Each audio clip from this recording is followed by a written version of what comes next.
Hello friends. Sorry बहुत time हो गई इस अगले वीडियो जैसा कि मैंने बताया था डाइट और एक्सरसाइज रेजिम के बारे में मैं बात करने वाली थी। तो काफ़ी लंबा गैप हो गया था, कुछ फेस्टिवल्स थे और कुछ प्रेपरेशंस भी करनी थी, इसके वजह से थोड़ा सा लंबा गैप हो गया। Sorry to keep you awaiting. तो जैसा कि मैंने बताया था, इस वीडियो में मैं आपसे अपने डाइट और एक्सरसाइज रेजिम के बारे में बात करने वाली हूँ। तो मैं डाइट में बताऊंगी कि मैं क्या खाती हूँ, कब खाती हूँ और कितना खाती हूँ। ये सब सारी चीज़ें मैं आपको डाइट में बताऊंगी। एक्सरसाइज में मैं कौन से योगा पोजेस करती हूँ, कौन से ब्रीथिंग प्राणायाम करती हूँ और वॉकिंग वगैरह सब के बारे में मैं आपको इस वीडियो में बताऊंगी। तो स्टार्ट करते हैं। सबसे पहले मेरा जो मॉर्निंग स्टार्ट होता है वो 6:30 के अप्रॉक्स स्टार्ट होता है और उसके बाद मैं 7 इन द मॉर्निंग मैं 1 glass of Luke warm water लेती हूँ और उसके साथ हाफ कप ऑफ टी लेती हूँ। टी जो होती है वो रेगुलर टी मिल्क वाली वो मैं लेती हूँ। स्पेशली मैंने मिल्क इसलिए मेंशन किया है कि बहुत सारे आईबीएस लोग जो है मिल्क टी टॉलरेट नहीं कर पाते हैं, लेकिन यहाँ पे ध्यान देने वाली सबसे बड़ी बात है कि मिल्क जो है आप टी में कितना यूज़ करते हैं। तो जैसे कि मैंने बताया कि मैं हाफ कप ऑफ टी लेती हूँ, तो उसमें 1/4 कप ऑफ से भी कम मिल्क यूज़ होता है हाफ कप ऑफ टी में। जो रेगुलर मिल्क की टी अगर आप बनाते हैं हाफ कप, तो उसमें मुझे लगता है 1/4 कप से भी कम मिल्क यूज़ होता है और आपको यही करना है। एट अ टाइम जो है 1/4 कप मिल्क से आपको कम यूज़ करना है, तो जो आपकी टी बनेगी वो आपको प्रॉब्लम नहीं क्रिएट करेगी। तो उसके बाद आ जाता है मेरा फिर टी और वाटर के बाद मैं 7 to 8 अपना ब्रेकफास्ट प्रिपेयर करती हूँ। उसके बाद फिर आ जाता है मेरा योगा और जो आसन्स प्राणायाम उसका टाइम। तो 8:15 to 9:30 मैं अपने योगा और ब्रीथिंग के जो एक्सरसाइज होते हैं वो करती हूँ।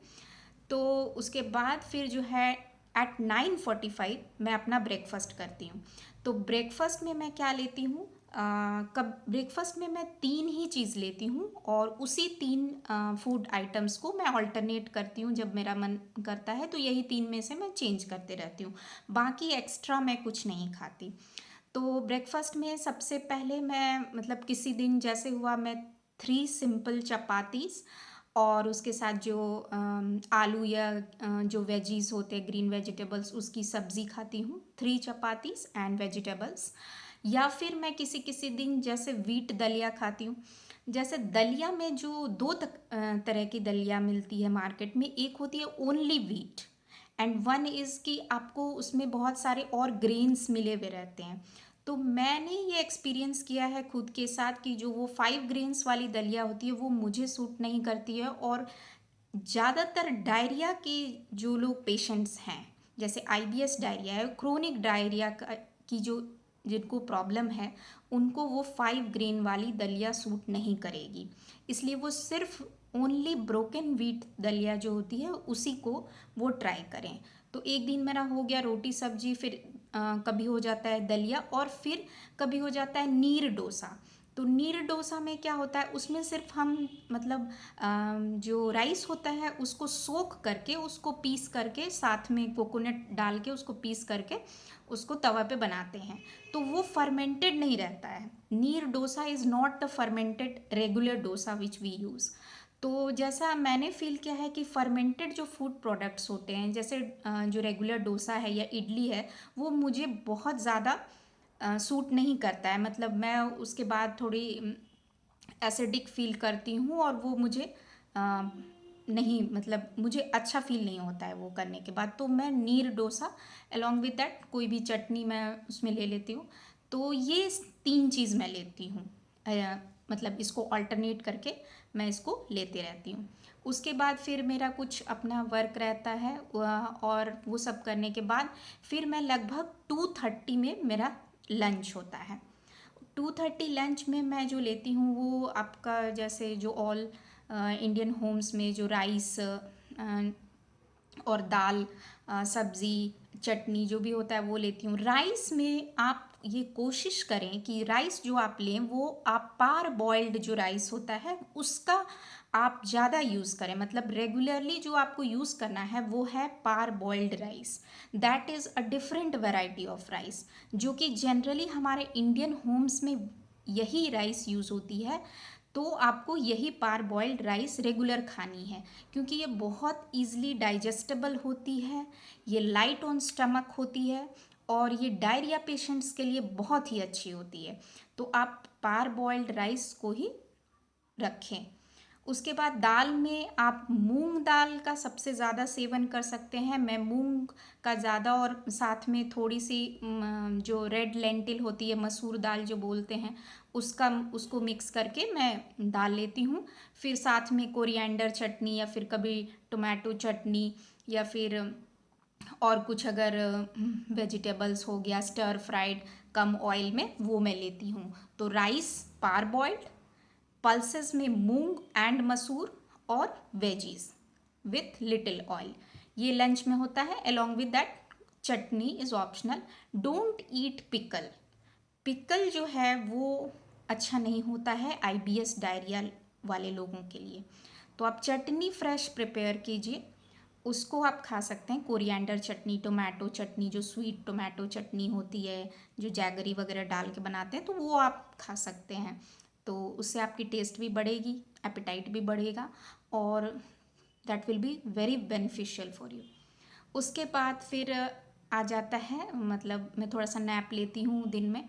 उसके बाद शाम में करीबन 5:30 बजे फिर से मेरा टी टाइम होता है और 5:30 बजे एक ग्लास पानी पीने के बाद मैं फिर से वही हाफ कप ऑफ टी और उसमें फिर 1/4 कप ऑफ मिल्क से भी कम, उसमें मिल्क आपको यूज़ करना है 1/4 कप से भी कम या फिर मैक्सिमम 1/4 कप।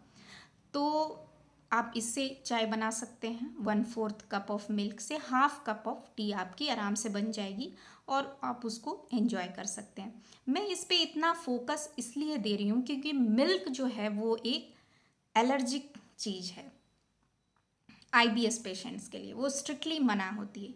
लेकिन अगर आपके पूरे दिन का जो है कंजम्पशन मिल्क का सिर्फ हाफ कप होता है, हाफ कप अगर आपका पूरे दिन का मिल्क कंजम्पशन होता है तो वो जो है लो फॉडमैप डाइट में आता है।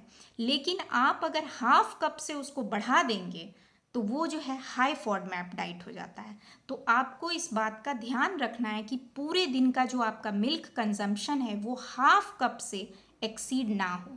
अगर, और यकीन मानिए, अगर आप उसको हाफ कप से ज़्यादा नहीं करेंगे एक्सीड, तो ये आपको प्रॉब्लम नहीं करेगा। मैंने बहुत रिसर्च किया है इस पे और मैं आपको बहुत रिसर्च करने के बाद ये बता रही हूँ।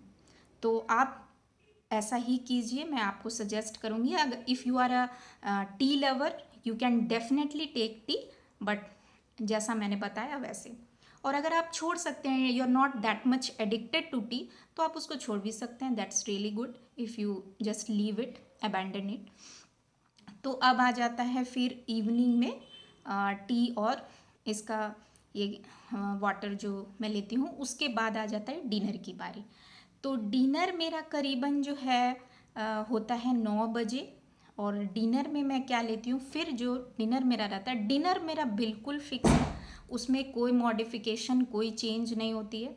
डिनर मेरा होता है पार बॉइल्ड राइस और मूंग दाल से बना खिचड़ी, और उसके साथ में कुछ जैसे आलू का चोखा या फिर ये सब ले लेती हूँ, या फिर उसी में मैं कुछ वेजिटेबल्स जैसे कैरेट्स हो गया, बॉटल गॉर्ड हो गया, और ये सब डाल के मैं उस खिचड़ी को बनाती हूँ।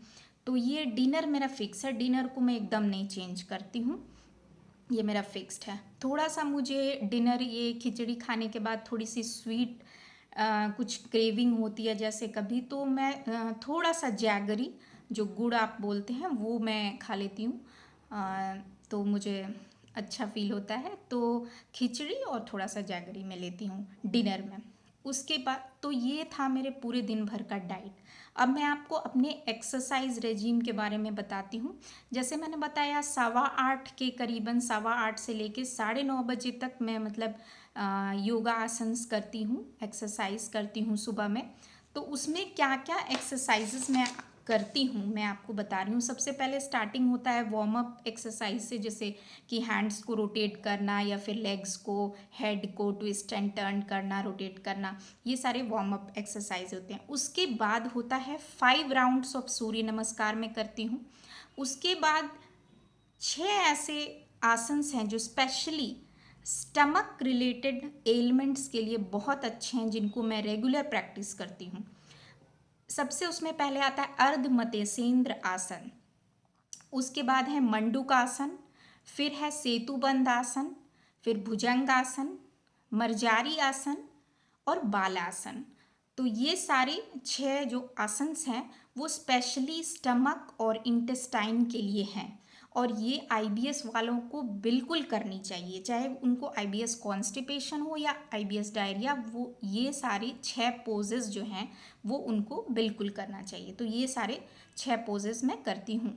फिर सूर्य नमस्कार भी, और वार्म अप तो मैंने आपको बताया ही। उसके बाद आता है, ये सब करने के बाद ब्रीथिंग और प्राणायाम में कौन कौन सा करती हूँ मैं।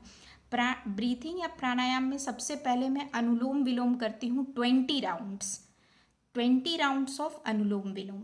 उसके बाद मैं करती हूँ भ्रामरी। भ्रामरी लगभग मेरा 6 to 7 साइकिल्स रहता है, 6 से 7 बार भ्रामरी करती हूँ, भ्रामरी प्राणायाम। उसके बाद एक होता है चंद्र नाड़ी प्राणायाम, तो आप इसको गूगल भी कर सकते हैं। ये सारे आसन्स के नाम मैंने आपको बता दिए, मैं सारा डिटेल बताती इन आसन्स के बारे में तो वीडियो काफ़ी लंबा हो जाता, और आप लोग सबको ही मतलब नाम तो आप लोगों ने इन आसन्स का सुना ही होगा, तो और मेरे से अभी आपने सुना, तो आप इसको गूगल कर लीजिए कैसे करना है, यूट्यूब पे देख लीजिए कैसे करना है। मैं बस आसन्स के नाम और आपको प्राणायाम के नाम बता रही हूँ। तो प्राणायाम में अनुलोम विलोम 20 राउंड्स, भ्रामरी 6 to 7 राउंड्स, और चंद्र नाड़ी प्राणायाम। चंद्र नाड़ी प्राणायाम ये आपको 20 राउंड्स करना है। तो ये 3 ब्रीथिंग के या प्राणायाम एक्सरसाइज हो गए। तो ये था मेरा पूरा एक्सरसाइज का। हाँ, उसके बाद ये सवेरे का मॉर्निंग का मेरा योगा और ब्रीथिंग का जो एक्सरसाइज है वो हुआ।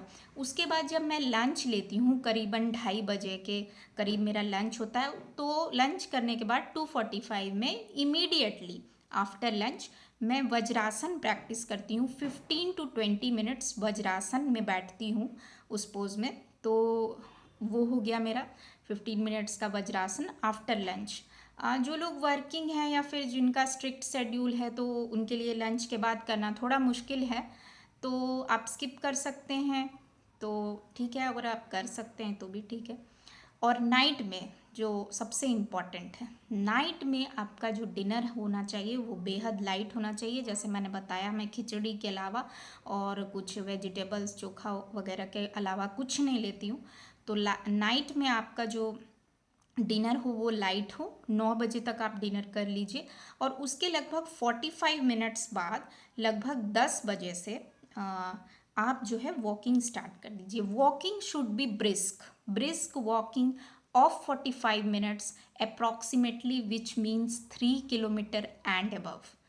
तो ब्रिस्क वॉकिंग आपको करनी है 45 मिनट्स तक, और आप 45 मिनट्स में जैसे ब्रिस्क वॉकिंग करेंगे तो आप 3 किलोमीटर एंड अबव उससे कर लेंगे। 45 मिनट्स का जो ड्यूरेशन होता है उसमें आप 3 किलोमीटर पक्का कवर कर लेंगे। तो ये मेरी सारी डाइट और एक्सरसाइज रेजिम थी, दिन भर का जो मेरा डाइट था और जो भी मैं प्रैक्टिस करती हूँ। ये सारी चीज़ों को मैं रोज़ प्रैक्टिस करती हूँ। पिछले 2 साल से मैं इनको रेगुलर प्रैक्टिस कर रही हूँ, और अब जो है ये मेरी ज़िंदगी का एक हिस्सा बन चुका है। और जिस दिन मैं इसको नहीं करती हूँ, मुझे बहुत गिल्ट होता है, मुझे अच्छा नहीं फील होता है। तो मैं इसको कोशिश करती हूँ कि कितना भी बिज़ी डे हो, मैं मतलब इन चीज़ों को तो करूँ ही। एटलीस्ट जो है आप लोग कोई भी हो, चाहे वो वर्किंग हो या नॉन वर्किंग हो, मॉर्निंग वाला योगा और नाइट वाला डिनर के बाद वॉक, तो ये तो आप कर ही सकते हैं। लंच के बाद वज्रासन जैसे आप स्किप कर सकते हैं, इट्स नथिंग दैट सीरियस। लेकिन ब्रेकफास्ट के बाद जो योगा आसन्स और ब्रीथिंग है, और डिनर के बाद जो ब्रिस्क वॉकिंग है, वो तो आपको करनी ही करनी है। और यकीन मानिए इससे आपको बहुत बेनिफिट मिलेगा। इससे आपको ग्रेजुअली बेनिफिट मिलेगा। डोंट एक्सपेक्ट कि ये एक एंटीबायोटिक है, आपने लिया इसको और अगले दिन आपको इसका बेनिफिट मिलेगा, नहीं। आप इसको 6 महीने करेंगे, धीरे धीरे ग्रेजुअली आपको इसका बेनिफिट मिलेगा। जिस दिन आप नहीं करेंगे उस दिन आपको थोड़ी अलग सी फीलिंग होगी। इससे आपको पता चलेगा कि ये एक्चुअली करने से आपको क्या हो रहा है आपके बॉडी में। जिस दिन आप नहीं करेंगे उस दिन के आप अपने बॉडी को वॉच कीजिएगा और आपको समझ में आएगा कि ये चीज़ें क्या करती है आपके बॉडी के साथ। तो ये आप खुद ही फील कीजिएगा, लेकिन इसमें थोड़ा टाइम लगेगा। ये तुरंत कोई मैजिक पिल नहीं है जो तुरंत काम करेगा, लेकिन ये ऑब्वियसली बहुत इम्पॉर्टेंट है और ये काम करता है। इसलिए मैंने इस पर बहुत डिटेल से आपको बताया मैं क्या क्या करती हूँ।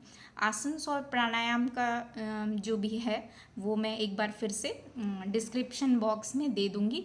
आसन्स के नाम आप इनको गूगल कर लीजिएगा और देख लीजिएगा कि इनको कैसे करते हैं। तो इस वीडियो में जैसा कि मैंने बताया था, मैंने डाइट और एक्सरसाइज रेजिम के बारे में बात कर ली। अब अगली वीडियो में मैं मेंटल हेल्थ के बारे में बात करूंगी। ये तो फिज़िकल हेल्थ की बातें थी इस वीडियो में। अगले वीडियो में मैं मेंटल हेल्थ के बारे में बात करूंगी कि मेंटल हेल्थ को ठीक रखने के लिए मैं क्या क्या करती हूँ और कैसे मैं highly over sensitive emotional being से निकल करके एक स्टेबल बीइंग में आई हूँ। इस पे मैं बात करूँगी। तो अगले वीडियो में मेंटल हेल्थ के बारे में बात करेंगे। Till then thank you for watching my video. Bye.